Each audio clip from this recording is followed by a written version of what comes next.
Muy bien. Hola muchachos, estamos hoy aquí en Lengua Española 1.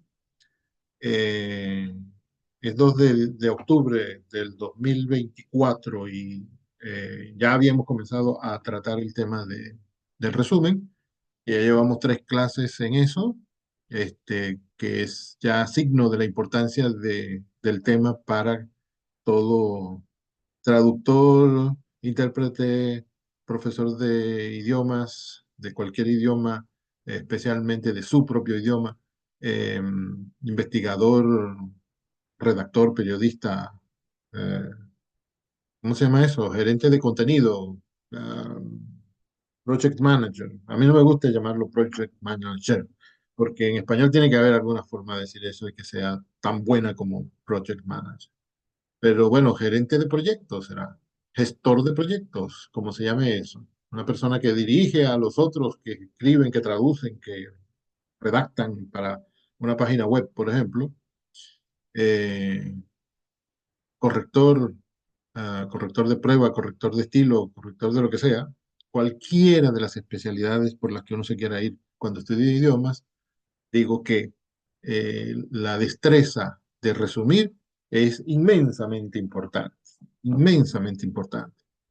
Eh, Creo que algunos de ustedes han dicho en las últimas 2 clases que hemos tenido algunas de las razones por las que es importante, ¿no? Pero una de ellas es que nos ayuda a profundizar en el texto y por tanto comprenderlo mejor.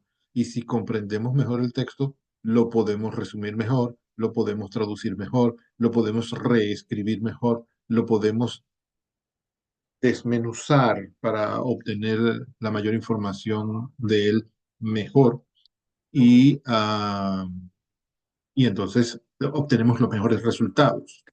Mientras estamos estudiando y cuando estemos trabajando, que es un periodo mucho más largo que el de los estudios, ¿no? Eh, bueno, uno nada más con la idea de que eh, teniendo esta destreza uno va a comprender mejor lo que lee, ya con eso debería ser suficiente para echarle un ojo al menos a lo que hay que hacer para resumir. Bueno, entonces, ese es el tema de hoy, que ya le estamos dedicando a la tercera clase, aunque el cronograma de este lapso no le da tanto espacio.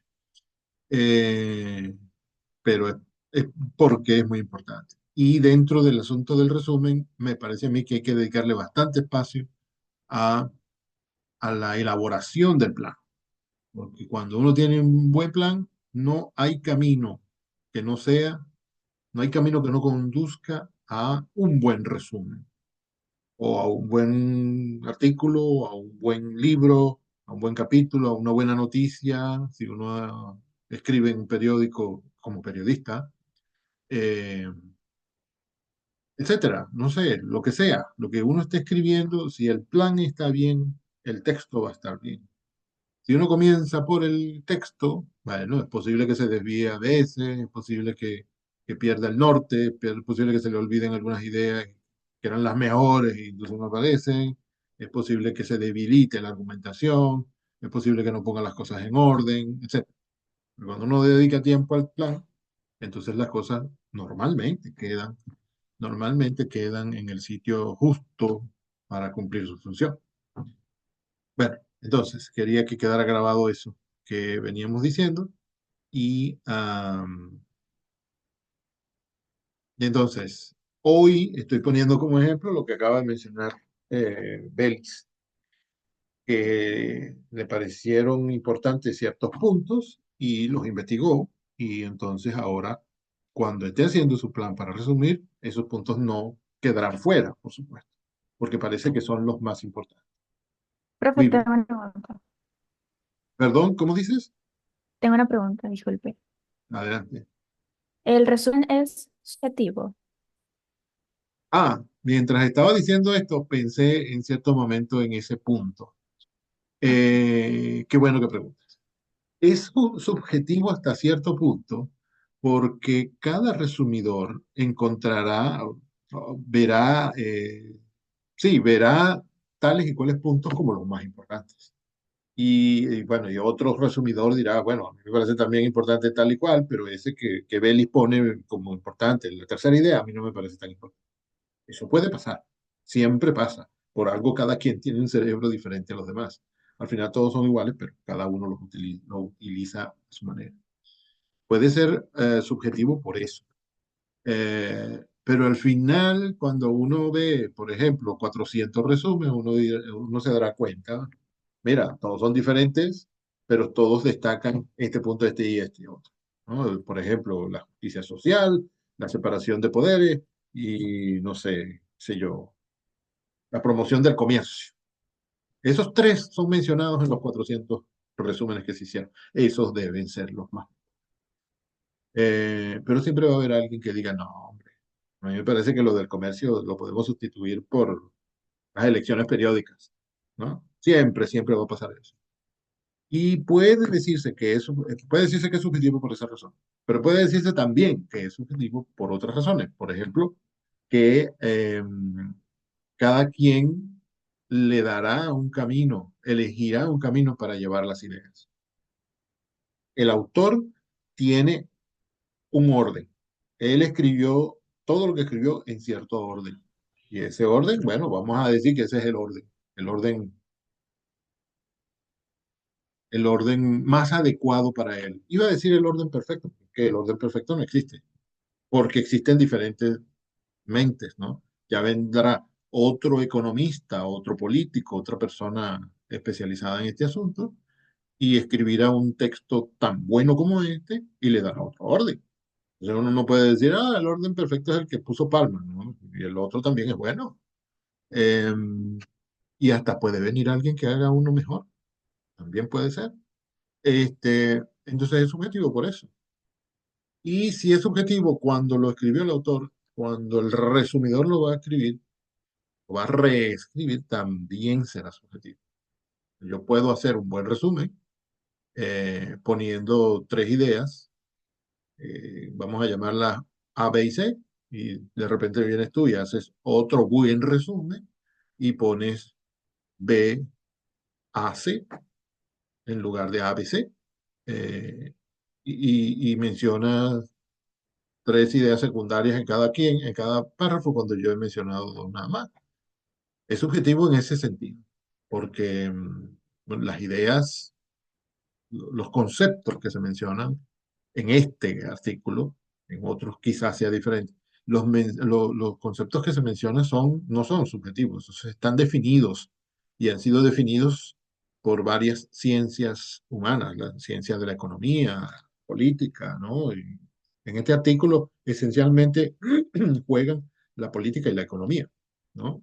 Eh, pero hay otros artículos entonces en que vendrá el arte y dirá sus conceptos, y en el arte no hay concepto estrictamente fijo, ¿no? En el arte precisamente se distingue porque todo o casi todo es subjetivo. Y si es subjetivo el texto, pues el resumen será subjetivo también. Entonces, lo más importante en esto que estoy diciendo es que, creo yo, que lo más importante es que ah, cada quien hará el resumen siguiendo el orden que le parece mejor para esa transformación del texto que es el resumen. Porque no va a ser el mismo texto. Usted no va a entregar el mismo texto que le entregaron a usted. Va a entregar en primer lugar un texto más breve. Y ya no es, por esa razón, ya no es el mismo texto. En matemática usted puede decir que usted tiene 24 años porque le falta una semana para cumplir 24. Pero desde otra óptica puede decirse que tiene 23. No, pues si me falta una semana, ya yo puedo decir que nada, sí, 24 años. O si tiene 24 años y 27 días de nacido, bueno, pues tiene 24 otra vez, ¿no? Pero si va a ser preciso, es 24 con 27 días. En matemática uno puede decir 2,81 es aproximadamente igual a 3, ¿sí? Pero no es exactamente. Si uno se pone riguroso, no es lo mismo. Entonces, si usted le entrega un texto de 10.000 palabras y le piden que lo resuma y usted entrega 2.950, no puede ser el mismo texto. Y ahí hay una diferencia significativa y es una diferencia cuantitativa, objetiva, el número de palabras. Y hay diferencias también subjetivas porque este resumen puede ser muy bueno, pero destaca unas ideas que otro resumen no destaca. Otro buen resumen, quiero decir. Em, entonces, no crean, por favor, eliminad desde ahora mismo la idea de que cuando uno hace un resumen tiene que seguir el mismo orden que siguió el autor, el mismo orden de párrafos, el mismo orden de ideas, tiene que tener la misma conclusión, la misma introducción, la misma conclusión. Podría ser, sí, pero si no es, no pasa nada. Es decir, todavía es posible que ese resumen sea bueno, porque en la situación del resumen, en el contexto del resumen, hay otros fines, hay otras intenciones. Se le va a dar al texto otro uso. Eh, la persona que encarga el resumen lo encarga por alguna razón y esa persona no es el que escribió. Puede ser que encargue ese resumen para dar una clase de introducción a la economía, porque es bastante sencillo, ¿no? O sea, uno no le va a llegar con ese textito a unos especialistas, a unos tipos que han hecho doctorados en economía. Uno puede utilizar un texto como ese, por ejemplo, para hablar de esto en sexto grado, o bachillerato, puede ser. Fíjense cómo yo estoy utilizando ese texto en una clase que no es, en una clase de una escuela que no está cercana a la de la economía ni a la de política, y lo estoy utilizando con otras intenciones. La misma intención que utilizó Pedro Palma cuando lo escribió. Además, él lo publicó en el Nacional, y yo lo estoy utilizando en una clase, y el resto del mundo no se está enterando de eso. Pero la intención que él tenía era que se enterara objetivo. Por algo lo puso en el Nacional, no que es el periódico de mayor circulación en Venezuela, hasta donde yo sé.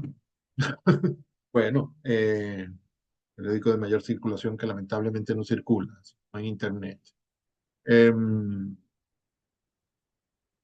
Siempre cuando uno echa mano de un texto para, para utilizarlo para alguna cosa, ya la situación comunicativa del texto cambió.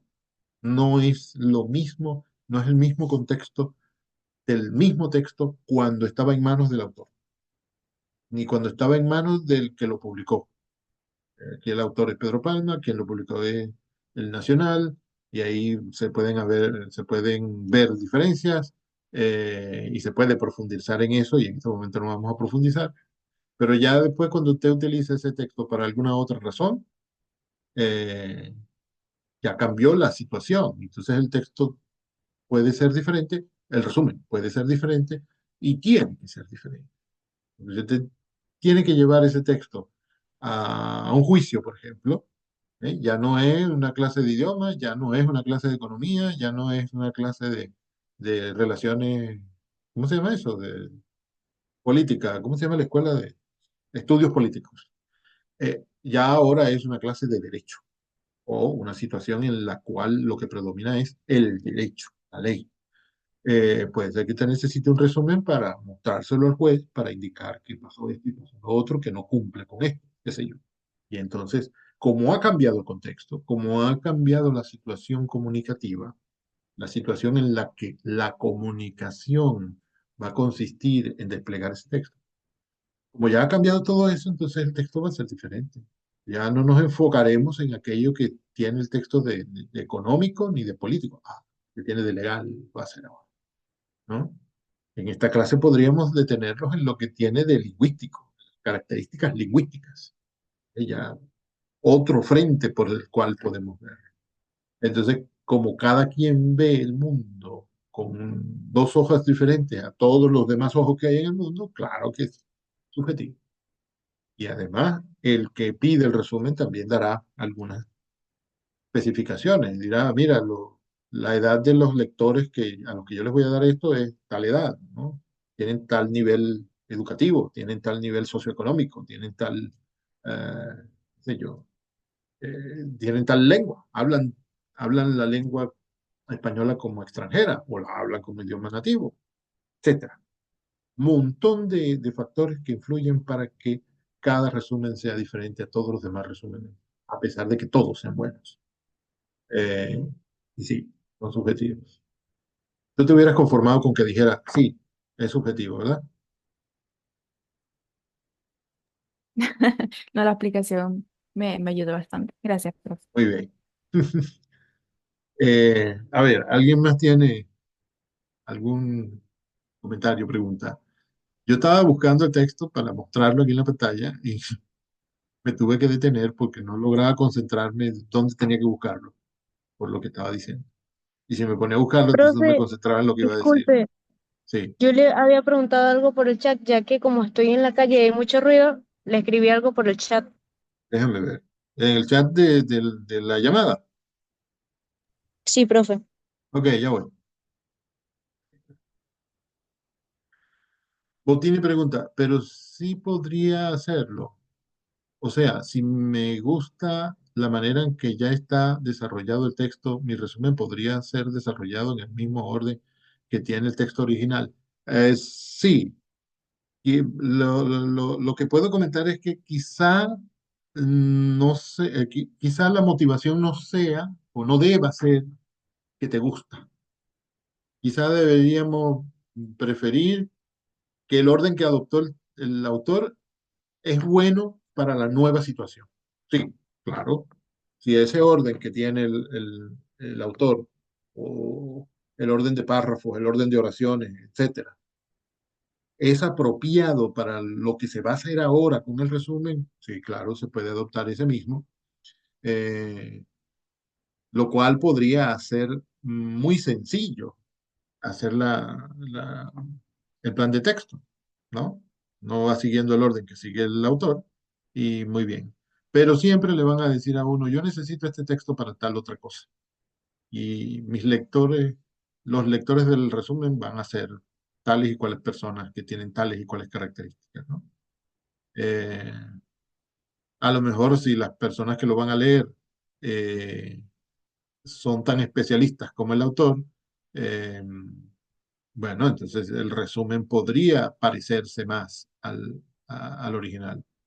Pero lo que pasa es que si las personas que van a leer el resumen son tan especialistas como el autor, en realidad no van a necesitar un resumen.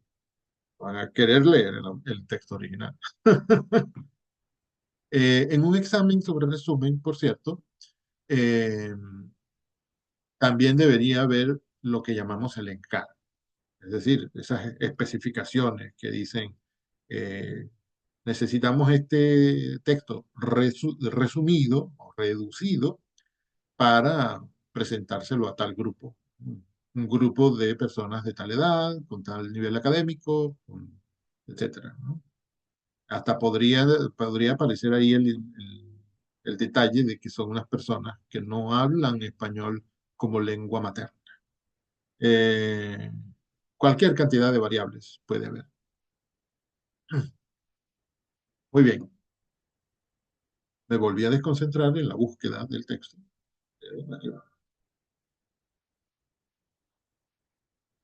Miren, estaba tan desconcentrado que estaba buscando en lengua 2.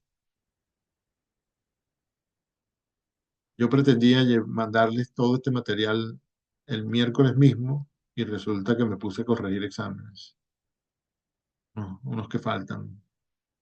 En el caso de ustedes falta toda la tercera evaluación. Vamos a ver, díganme si alguien hizo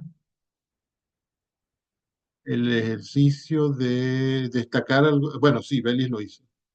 De comenzar el plan de texto. Es decir, destacar algunas ideas que podrían ser importantes para el resumen. Pero sí, eso ya nos lo contestó Belis, que dice que ella averiguó ciertos conceptos. Muy bien. Cuando uno averigua los conceptos, esas preguntas que yo tengo ahí son unas como muy básicas, pero se pueden hacer más preguntas. Cuando uno averigua ciertos conceptos, bueno, el texto es cada vez más manejable, ¿no? Porque uno comprende, ¿no? Y si comprende, se va contestando preguntas a sí mismo. Y con las indicaciones que ha dado el encargante, entonces uno, o las indicaciones que me doy yo a mí mismo, si soy yo quien se está pidiendo el resumen para tal o cual fin, uno va decidiendo, tomando decisiones. Porque esa investigación que se hace es una búsqueda de información. Y nada es más necesario para tomar decisiones que la información. ¿Cuándo toma uno buenas decisiones? Cuando tiene toda la información necesaria para ello, la información necesaria del caso. Ustedes se acordarán del ejemplo que yo pongo siempre, yo creo que lo he mencionado en esta clase, de que hacer un plan de texto se parece a hacer un viaje, o no, resumir un texto, escribir un texto, elaborar un párrafo, lo que sea, se parece a un viaje. Uno tiene que pensar en el plan que va a llevar a cabo durante el viaje.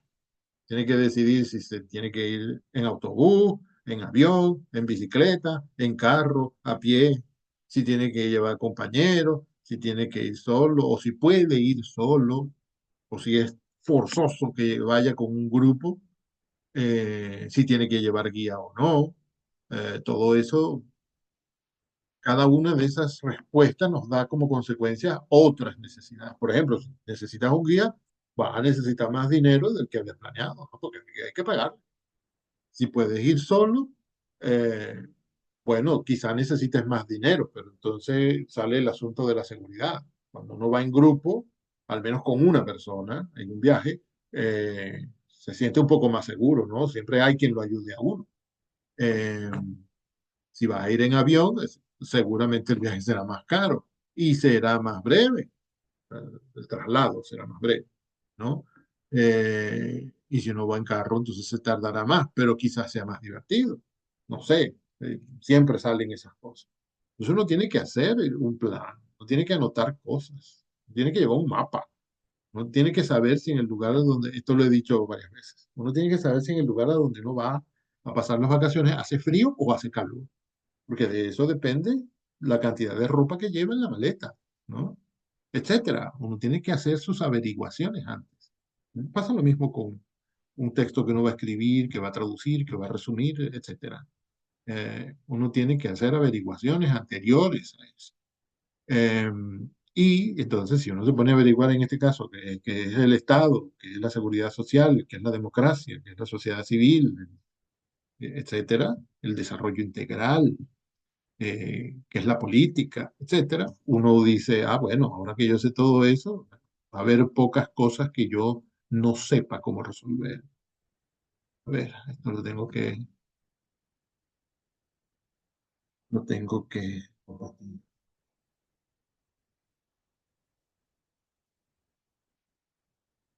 Ajá, esta es la pregunta de Botini. ¿Está listo?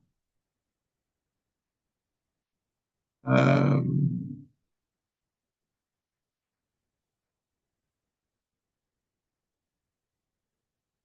ahí están las preguntas que nos hacíamos, que en un ejercicio como este eh, sería bien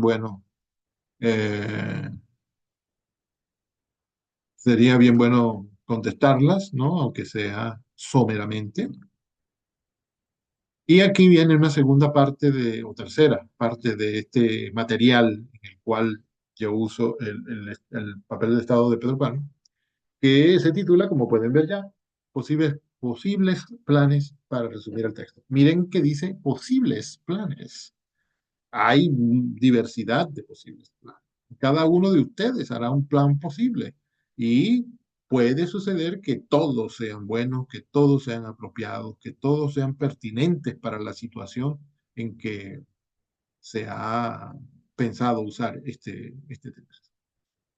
A ver, una vez leído el texto, el papel del Estado de Pedro Palma y respondidas las preguntas sobre él, observemos un primer plan que, como puede verse, contiene 7 puntos. Discuta en clase si se corresponde con el contenido del texto original. 7 puntos, 7 ideas principales, 7 párrafos. Ustedes recordarán que el texto original creo que tiene más de 7 párrafos. ¿No? Vamos a contarlos. 1, 2, 3, 4, 5. ¡5! Ah, qué interesante. El original tiene 5 y el plan tiene 7. Eso indica que no es el mismo texto, que posiblemente se han dividido algunas ideas, aunque lo ideal en el, en el resumen es eh, restar ideas, pero también hay que dividirlas, también hay que concentrarlas, ¿no? Juntarlas. Vamos a ver. El Estado tiene el rol protagónico en el desarrollo de una sociedad. Esa es una idea principal. Obsérvense que es una oración completa, tiene sujeto y predicado. No sujeto, verbo y predicado. Sujeto y predicado. El predicado incluye el verbo. Porque observo planes a cada rato que dice rol protagónico del Estado. Ajá, ¿qué? ¿Qué vas a decir con respecto a eso? Me dice eso es un título y yo no sé qué pretendes poner dentro de eso. Pero si dice el Estado tiene un rol protagónico en el desarrollo de la sociedad, uno se dice, bueno, aquí ya está la idea, la que pretende mencionar, la que pretende desarrollar. Vamos a ver qué pone como idea secundaria, porque eso me dará un poco más de información. Especialmente en una economía poco diversificada como Venezuela. Muy bien, ya entiendo por dónde va la cosa. Seguro porque en ese primer párrafo será más o menos breve, porque una idea sencilla con una idea secundaria sencilla. Ok, me parece buenísimo. Claro, ¿cómo no me va a parecer buenísimo si lo hice yo mismo? ¿A alguien más le parece bueno o malo este primer punto? También me parece buenísimo. Muy bien, yo voy a votar por la señorita Vélez cuando se proponga para alcaldesa. Eh, Ojalá que me toque votar en su municipio. Eh, a ver, entonces, dejo marcado en el plan que esto es la introducción. Y uno se dice, la introducción puede tener un solo párrafo, una sola idea principal. Bueno, en un texto tan breve como este, que es brevísimo, uno puede tener, ¿qué más va a tener? No puede utilizar todas las ideas en la sola introducción, porque entonces, ¿qué le vamos a poner en el desarrollo? Aquí en este caso, un texto breve, entonces la introducción será breve. La introducción de Palma también es breve. Vamos a ver. Eso es algo que hay que hacer también. Identificar, y esa es una de las preguntas que yo puse ahí. Identificar en el texto que nos dan de dónde a dónde va cada una de las partes. Fíjense que yo estoy marcando eso aquí con la palabra introducción entre corchetes, además, porque eso no va en el texto. No se pone la palabra introducción en el texto. Ni desarrollo, ni conclusión, ni como título, ni como nada. Esto lo pongo en el plan, porque con el plan yo me voy guiando por donde voy. Como cuando ponemos en la ruta que hemos marcado eh, el viaje. Hoy voy para Maracaibo. Y entonces, bueno, de Caracas a Valencia, por ejemplo, si es que uno pasa por Valencia cuando va para Maracaibo, que me parece que no. eh, de Caracas a Valencia, tengo que pasar por tal y cual sitio y calculo que cuando esté en tal lugar voy a almorzar. No me tengo que detener ahí. Ojalá que haya ahí algún sitio bueno para almorzar. Eh, y bueno, necesito tanta gasolina y por tanto necesito tanta plata. Me voy anotando eso en el plan, en la ruta, ¿no? E incluso en el mapa lo puedo anotar. Eh, pero sería una locura creer que uno va a sostener eso en la memoria, porque la memoria, aunque ustedes crean lo contrario, todo el mundo cree lo contrario, la memoria fue hecha para olvidar, no para recordar. Eh, entonces, con razón, a uno se le olvida todo. En el desarrollo, bueno, yo voy a poner como primera idea, que es la segunda del plan en general, que el Estado debe liderar la definición de una estrategia para el progreso y la maximización del bienestar colectivo mediante la consulta y el consenso. Consenso. Me doy cuenta de que en el resumen y en el texto también, esta idea contiene tres o cuatro ideas más. Liderar la definición de una estrategia para el progreso. Ya, esa es una idea. Y maximización del bienestar colectivo. O sea, otra idea. Mediante la consulta y el consenso. Ahí está otra. Pero en el resumen me conviene juntar, ¿no? Para que sea menos texto, ¿no? Y que se diga más o menos lo mismo. Siempre va a ser menos. No dice más o menos porque en algunos casos dirá más. Y la idea secundaria que apoya eso, el que quiera interrumpirme para preguntar o para comentar o para señalarme que estoy metiendo la pata, por favor, lo tiene que hacer. La idea secundaria de eso es, definida la estrategia, el Estado debe velar por el cumplimiento, por el cumplimiento. Ahí ya está una idea. Hubiera podido hacer 2.2, asegurar que todos cumplan el rol, su rol, en libertad y en justicia. No es que estén presos cumpliendo el rol, es que